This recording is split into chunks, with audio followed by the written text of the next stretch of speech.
Ladies and gentlemen, welcome back to Entrepreneur Middle East. I have a very special guest with me today. We're on episode 3 of our podcast, and is the one and only Fawaz Sous. He is the CEO of OCTA Properties, and such a pleasure having you here in Thank you very Publsh. much for having me. How are So you doing? excited. Thank you very much. I'm fine. And you?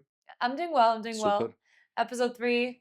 It's in German they have a saying alle guten Dinge sind drei. It's like all good things come in 3. Okay, So that's great. Good to a know. lot of Good expectations to for know. this No, episode. no pressure. Okay. Jokes aside, how's everything? I think things are great. We are blessed with what's going on in the market. Mhm. Being in this market at this time uh, is just a blessing for everyone. 100%. And we definitely shouldn't take it for granted and just make the best of it and prepare for the future. 100%. So before we enter the future, Mhm. I want to ask you about your past from the Yeah. very beginning. Sure. Talk to me about where you're from, where you grew up, your journey, how you've ended up, who you became. Sure. Palestinian, born and raised in Dubai. Oh, bless you. I've married 4 kids, 3 daughters, and a big boy. He doesn't like it when I say big boy. He's a young man now. Is he the youngest of the 4? He's the eldest, actually. Oh, I the still call eldest. I still call him young boy. Okay. He's almost done with his uni, so Okay. he's hopefully back in Dubai and find his own ways.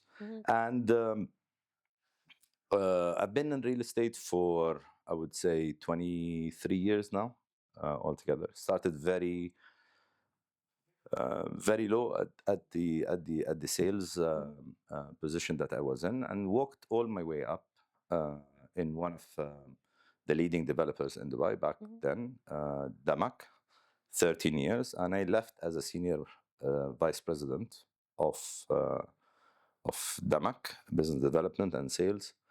Joined EMAR proudly, and that was, I would say, truly a milestone in my career.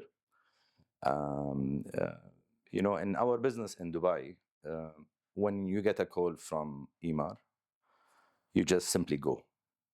You don't discuss too The much. top of the top, yeah. It's without being a little bit flashy, it's the Rolls Royce of this market. And when Rolls Royce calls, you just join. You don't miss nicely, Yeah. and you make the best of it, obviously.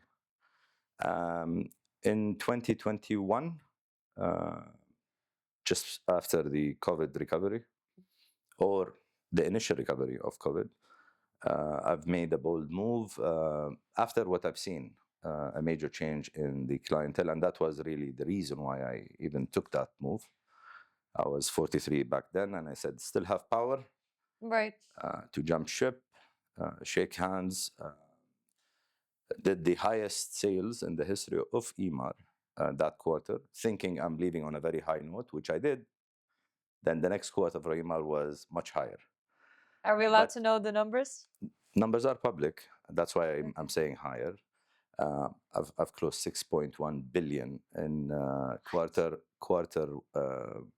1 of 2021, but these numbers are nothing now because the market has shifted very high. But then that worked in my favor also, because when you start a business, if the market is with you, you're at the right wavelength and takes you to another level. So alhamdulillah, I think EMAR contributed a lot. Actually, probably it's the main contributor to where I am today. Took me to another level of credibility, exposure, and I still owe them a lot. Right. I mean, the same way that you contribute to the brand, I feel like they give all that back to you, and it's a win-win situation. Exactly. Getting that talent to work for Amar, and as well as that, bringing it back to them with the experience and the name. But I think it's rarely where you find some companies that, and there are very few. Probably you can count them in Dubai on your hands that truly could transform a performer. If you're a performer, because these are big companies, usually big companies, people perform or not perform, they're there and they just keep moving. When you're a performer in big companies, very few companies flag you, respect you, take you to another level, puts you in the right position. And EMAR is definitely one of them. And that's what happened. I was a principal officer running sales for EMAR Dubai. And I was given all the power, all the tools Exactly. to do The what I need to do. resources. Yeah. Yeah, Would you say that sales is one of the main traits that you should know in order to be a successful entrepreneur? I have no doubt. Without sales, there is nothing. You think that's the base, yeah? It's not the base. It's not a base. It's like it's the brain in a body, in my opinion. If you don't have the brain, there is nothing. Mm-hmm. Because you could have the best product in town, you could have the best development in town, you could have the best idea, and translate it into reality and move it into physical appearance. But if you can't sell it and people see the value of it, there's no need. Same way as if you have the worst product in town, but you sell it really well.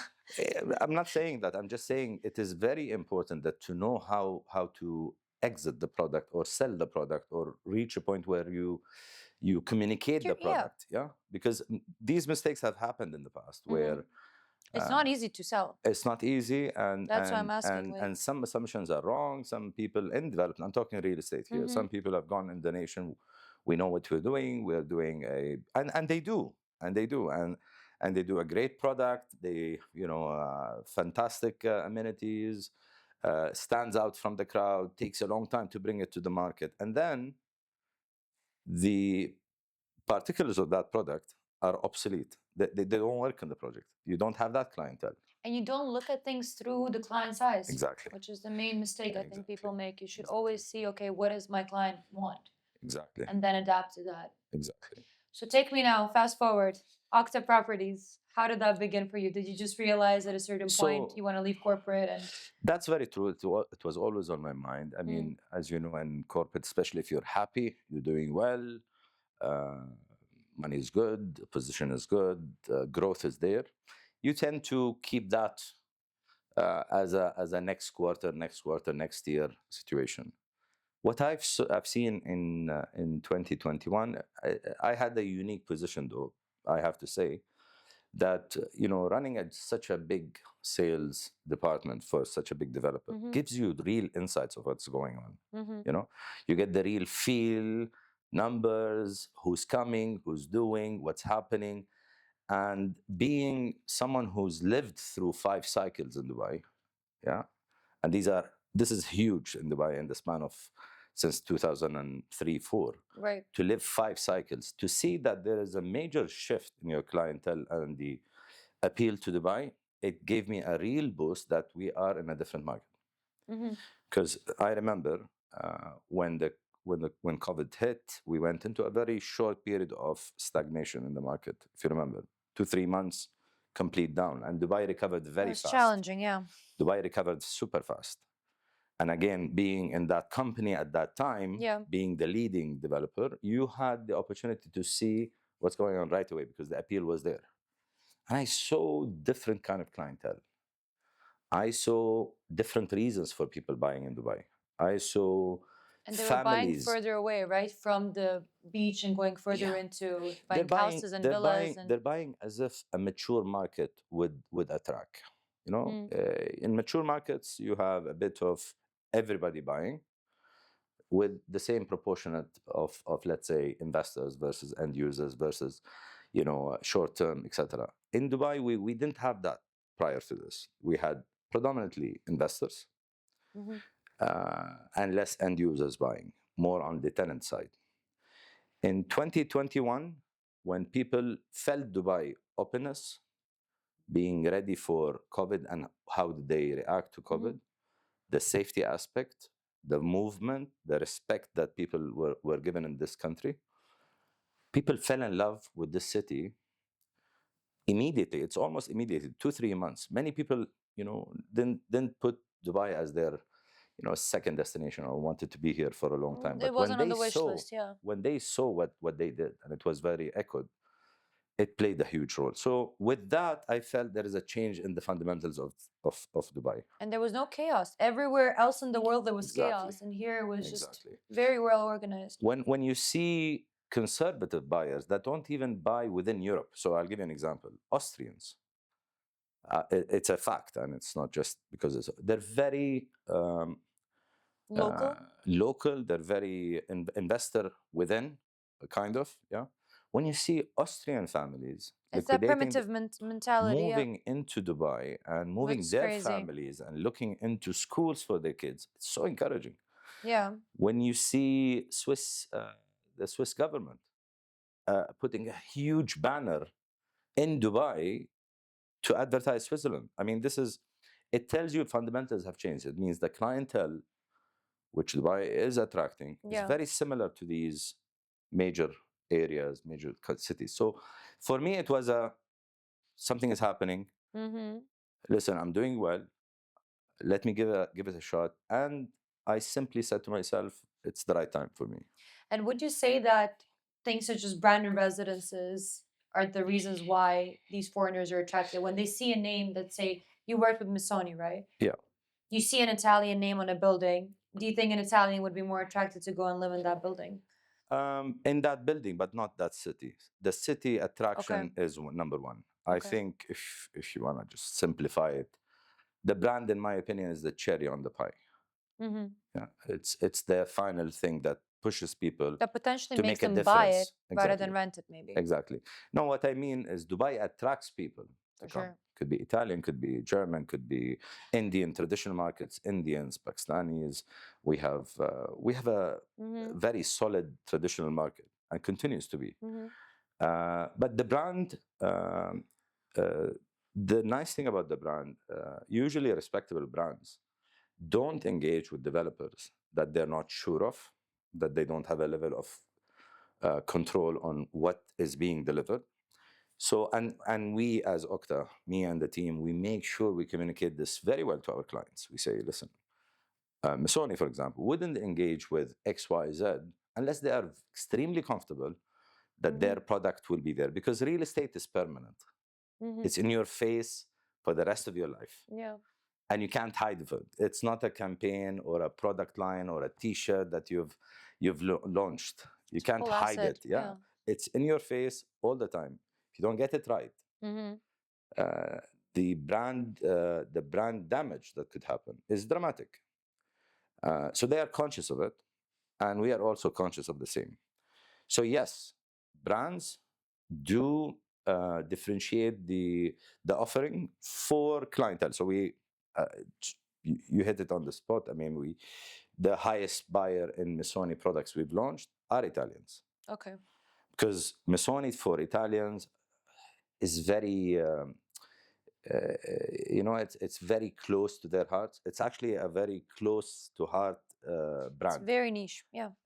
Not the flashy ones. Yeah. People think it's flashy. The people that have money, they know about it. They're proud of it. Yeah. They're proud of that brand. So they want to be part of it. They want to be part of that journey, which started in 1953, and it continues to be a fantastic brand.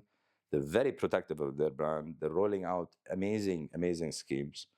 And yes, it does help, obviously, and makes a difference. How was it working with them? How did it start? Well, it started with initially we were engaged with a company called Dar Al Arkan, which is now called Dar Global. It's a publicly traded company.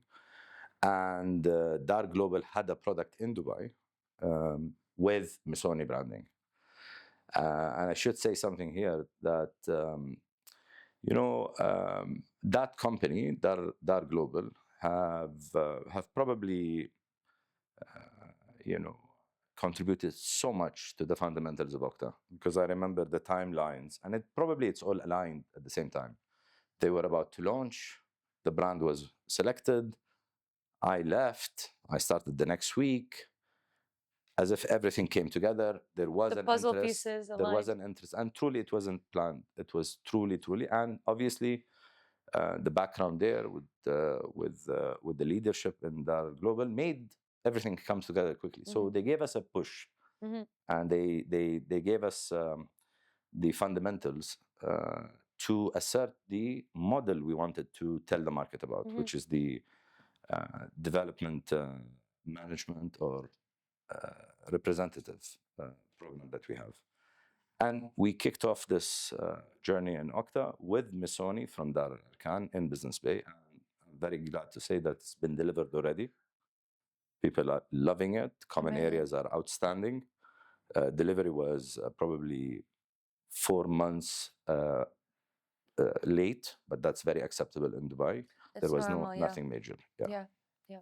But who has the power to decide what sort of interiors go where? Do you guys hold meetings together, let's say with the Missoni team, and you tell them we would like something like this, and then they, based on that, adapt their ideas to you? Or they have a very strong identity and stamp and tell you what you need to place in your buildings? How does it work? How does the dynamics function? It's quite fun at the same time, very hectic. I can You need- imagine yeah, because you're you- working with creatives, you yeah, know, it's you're working with creative minds. That's something sometimes it doesn't translate into real estate. You know, or it's physically not you can do doable. it, Yeah. or that material is excessively expensive that then the You're like, viability what's the point? Yeah. will go to another level. But the brands that understand this a little bit and based on their experience do have a balance. So as long as their DNA is there Mm-hmm. and the quality is not compromised, they're flexible generally. So what happens is usually we engage our own company, which is called House of OCTA Interior Design, Mm-hmm. which is led by a strong team that done lots of brands in the past. They understand how to communicate, how to deal, how to hold meetings, how to ensure that the concept is properly within the DNA of the brand. And communication is more important here. We engage with them and then we brainstorm on what's the concept, go down to what is physically possible in the building. And then from there, it's about the brand gives approvals based on our concept creation. Okay. Yeah. So we create the concept based on their direction initially, the vision, Mm-hmm. and then they keep altering till we get the right product into the market. It's just teamwork at the end. It is very much teamwork. Yeah. Some brands are, I mean, they're off the racks or trucks. I mean, you can't do business with them. Yeah. You know, it's you know they wanna pick the electrical switch. I mean, they want to know. It's not a yacht. And it doesn't work this way in development. If you want to go that route, then design will go to a year and a half. Then you're risking markets. You're risking. So majority of brands who are performing are flexible, yet they're conscious that they have to have a level of control on the process. But personal opinion, do you think that all these branded residences, do you think brands are overused in real estate here? 100%, and that's something that's worrying me a lot. It's too much. It's too much. It's becoming a little bit risky, in my opinion. Yeah, because some brands are just tying up with anyone on the whole because they're. Like the Labubu. I wouldn't say anyone, but I usually get these calls from some friends, influential friends, and they make fun of this business and say, I have this brand. What do you take it? And it's becoming a silly thing because it's overwhelming in Dubai. We have 140 delivered and in the pipeline. That represents the #1 city in the world, by the way. We are almost, actually, the branded residence of Dubai is equivalent on the hospitality side to Europe. The whole of Europe. Yeah, it's ridiculous. It's excessive. And again, I understand. You want to stand out of the crowd. Many developers are unknown. And the first thing they think of, let me get a brand. People don't know me. The idea is to bring that brand. It's a marketing tool, right? It's a marketing and to stand out from the crowd because everybody's doing the same. Yeah. As long as, and this is something that the regulator really should go back and enforce some minimum parameters acceptable for any branded residence to be adhered to. It has to be a regulated matter, in my opinion. I think there was discussion on this in the DLD and RERA because there is lots of complaints of potential not delivering the good product. I think, and I hope, and I would love to be a contributor to that. Right. And branded residence because it's very important. It does equal to luxury in our head, but if luxury is overused, it's not luxury anymore, and we're losing the point of it, right? Exactly. We're fully losing the point.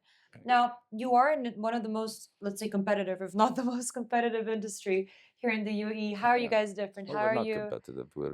We just have a launch every 14 hours.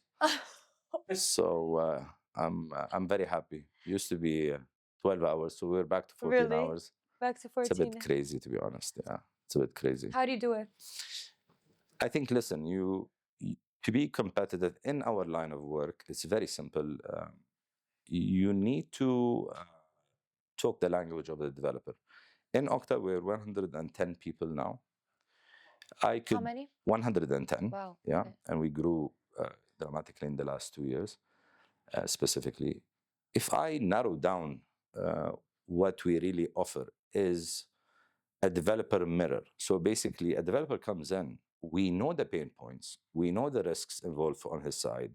We act, we talk, we breathe development. On paper, on the data, on the desktop, You have the real facts. consultants. But let me just give you my take on it. Data looks, in my opinion, extremely healthy for two reasons. Developers are well capitalized. The offers, and I'm talking here off plan purely because off plan is the major indication of a slowdown, in my opinion. Once slowdown happens in off plan, it's an indication that the market is saturating. In off plan, all the numbers are still positive. On the contrary, year on year, we are probably at par with a little bit of a growth on sales, not much on the on sales price, not much on the sales. Yeah, but that's a very healthy number when compared to 2019, prior to COVID. I mean, we quadrupled our performance today in Dubai. In my humble opinion, and I think nobody can predict the future, we can predict that in Dubai, we must look into Dubai into separate markets within the market. Okay.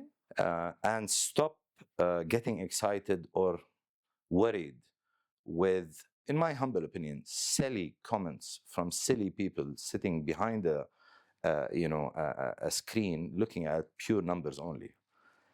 They need to get to the bottom of it and get deep into the reasons why people are buying.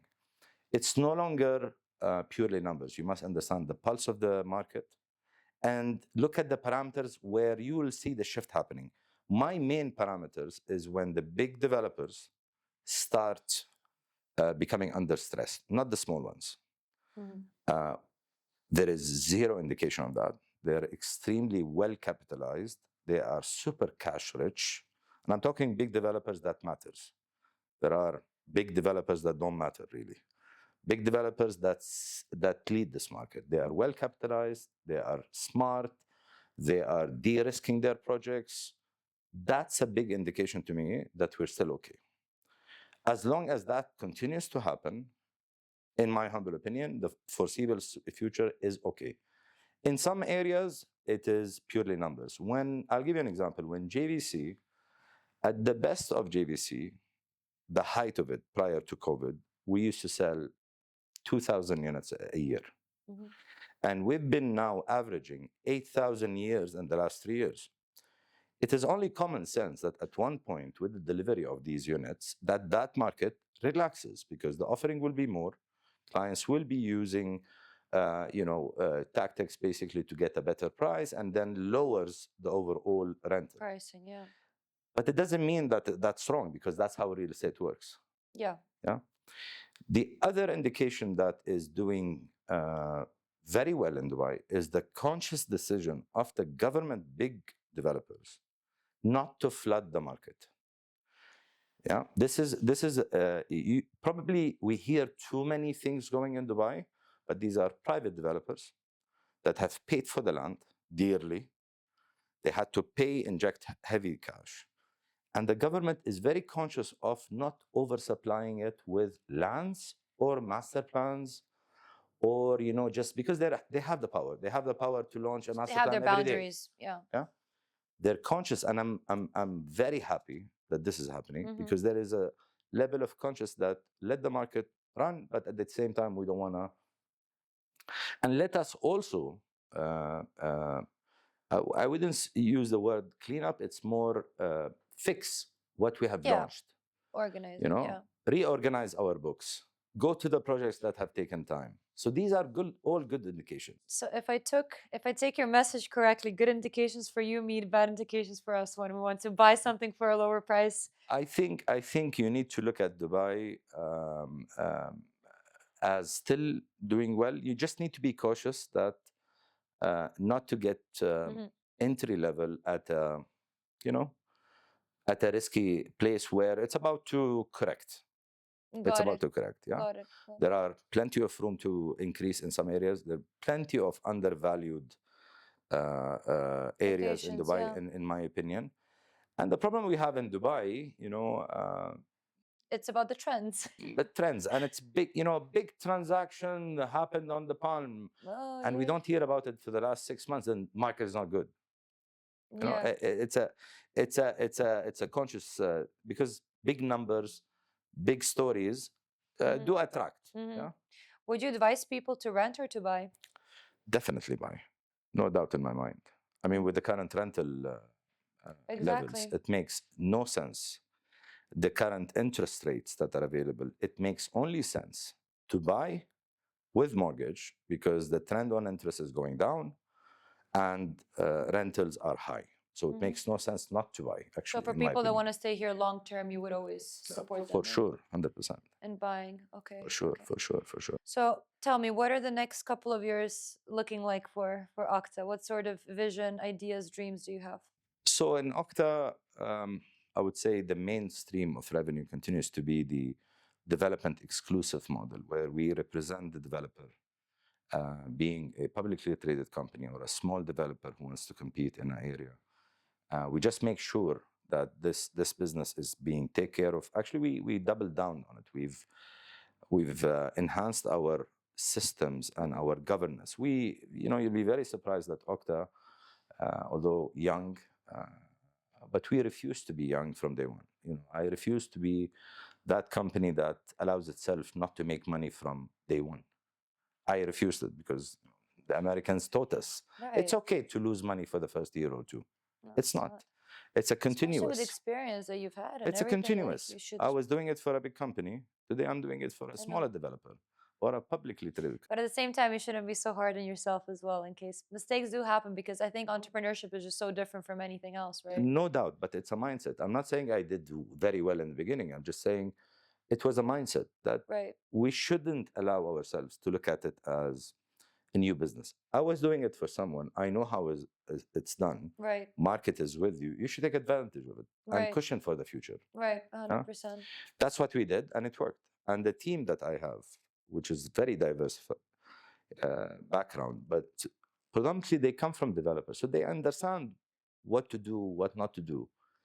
And when you've gone through 5 cycles, a boom, a crash, correction, stagnation. All the way to 2006, I can imagine. Like COVID is. You've gone through all of this. Very recent. You need to be very, resilient. Of course. Yeah. Agile, adaptable. And I feel like every single person that does move here and we get to call this place home is because all of us have that extra part of our mindset, which is we can adapt to anything and everything. Exactly. We can move to a new country, meet new people, get new jobs, change jobs, switch our mentality, be from different religions, but still believe that there's that one God, that leads all of us. So I think that's what Dubai does to you. And I think thanks to, as we've spoken before, the governmental support and why it's so attractive to people, I think these are the main parameters. And everybody that is here has that extra step already made compared to the ones that are still in their, hometowns back in Europe or Asia or America or whatever it is.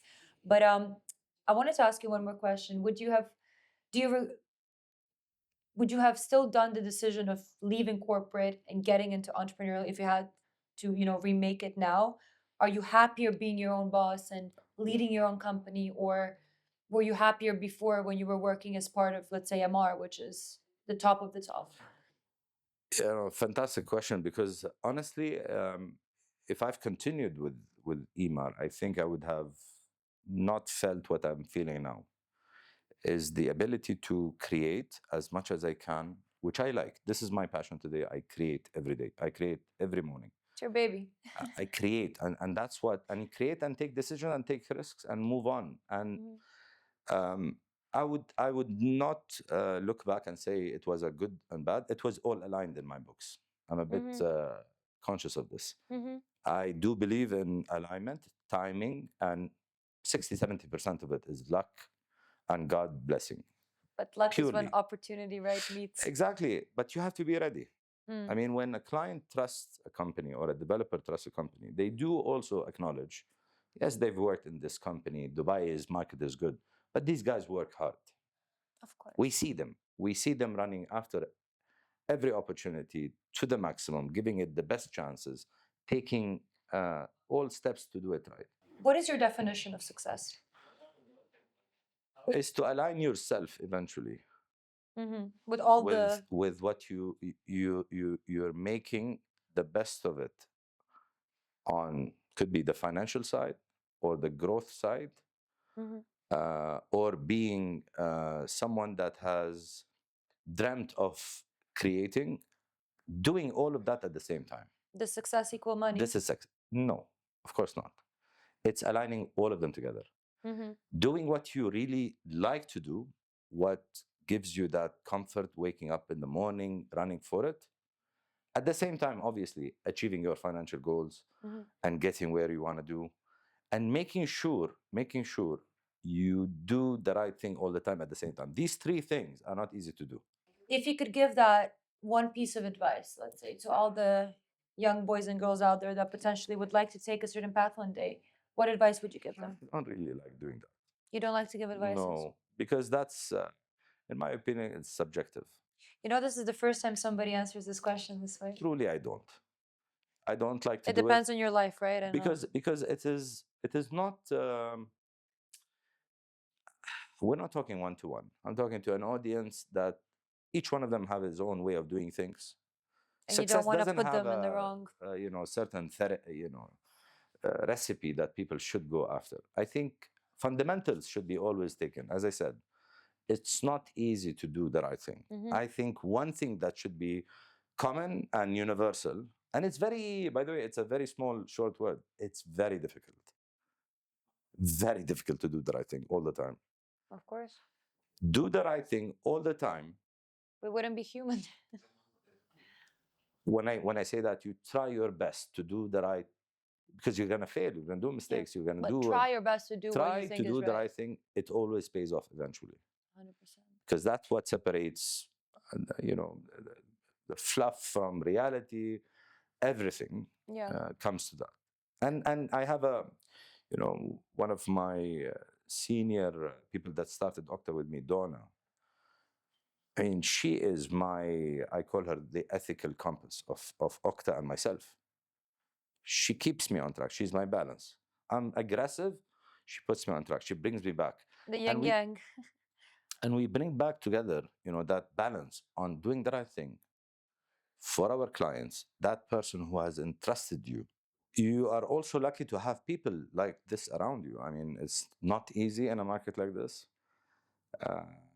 to have people stick around you. And, I'm very glad to say that the majority of the team who started OCTA are still here. I mean, it's amazing for me in a market like this. That says a lot about you and the way you lead in a market like this, where, in developers, or we have lots of people that are trying to do the same thing we're doing because it's a successful story, a successful model in Dubai, and it's normal behavior that people move. And I'm so glad that I still have the team that I have around me, because they are truly different. And my partners, my developers, do see the difference. They see the quality. Right. Yeah. No, 100%. Yeah. Now I have a couple of trivia questions for you. You're gonna pick a couple. Okay. Your choice. Do you like to play cards? Sometimes. In certain circumstances. Okay. Go for it. Just read the question out once you take it. Okay. How do you handle fear of failure? I would say, spoke about this one. Yeah, we spoke about this. Again, I think when you expect failure in everything you do, you don't fear it in a way. It's part of the process. If it becomes part of the process and not worrying about it, because it's part of the numbers, fear of getting the job done, fear of securing that contract, fearing of losing that relationship, It's something that I have embedded in my system across the board. Mm-hmm. And it wasn't the case. It took me a long time to accept that and being part of it. So it's like, you know, when you come to close a contract, so there are processes. Part of it is failure. Of course. And no, I put it as a milestone. Could fail. Live with it. Move on. What do you do? Yeah. What do we do? And why? And how do we make sure, you know, we do better the next time? Truly, we take that. Don't fear the ghost in the room. But Yeah. also, you know, I feel like if you actually go through your numbers and you overanalyze certain things, that fear starts decreasing. Obviously. And then that tiny percentage that is left is in the hands of God. Exactly. You can't do anything about it, so why fear it? Exactly. If it was his decision for it to happen the way it did, then let it be. Exactly. You know, it's meant to be. Exactly. One Another more? one? Okay. Wasn't satisfying answer. No, I usually do 3, but we can go for 2 What's this been time. your biggest personal moment, growth moment on this journey? I think as the mainstream that we're doing in OCTA, which is partnering with developers across many regions, when we decided to also engage on the development side ourselves, also with a partner, but co-develop in some and then do our own. That is a major growth, in my opinion, and that also have given our normal developers that we deal with that these guys are also serious of being here. You know, they're part of it. They're putting their skin in the game. Yeah. They're not just, you know, the normal. Like you're responsible, you Exactly. know. Like, and when you put your skin in the game and when you put your own investments into it, it changes the game completely. It gives that comfort to everyone. So that was a major one. I'm very happy that we've recently launched OCTA Isle, which is interiors by Missoni in Dubai Islands. Amazing. Yeah, we just broke ground. Dubai Islands is the next big one, eh? Yeah. It's beautiful. Came The surprise to location. everybody, but it's doing super well. Yeah. Yeah. As long as we won't have too many planes flying overhead, but that with the Maktoum airport is going to be fine because it's going to open, That should right? be the case eventually. Yeah. To be very honest, we go to site all the time. It's not as It's okay, yeah. It's not as you know as people think. You need to go to site. Yeah. If you spend an hour there. I'm just saying, as a potential buyer, that's the only potential, you know, challenge I might have in my head now, thinking about it. Yeah. But at the same time, since the airports are moving, I think it's gonna be more than fine because the location is beautiful, and the water is so untouched there, you know, and it's. And we're running out of islands. Yeah, I know. So we better be there. But you know what? I think World Island should develop a bit more. Why was that project left like that? I think World Island has its own type of developers that would take such heavy investments to do, because see, these islands are. It's not easy to maintain them, right? It's not easy to develop on them to start with. Forget maintaining. I mean, maintaining is another issue. Is for a developer to go and do, the cost is slightly high, not slightly, dramatically higher, sorry, because the infra is not there. So you have to create all the infra, between you mean like electricity, water, electricity, exactly. all that. And many developers, it requires a specialized developer to do it. They should call up the Maldives and ask them how they did it. Probably, yes. That's your benchmarking. Yeah, probably. You're right. I mean, you need that drive. Hey, Male, help us out. Exactly. Nice. But I think it's time for it. You're right. But that requires. I wonder. Lots That's of why it attention. has so much potential. It you does. know. It does. It has so much. But potential. it requires the right developers to do it. Of course. Not every developer can do that. Oh, of course.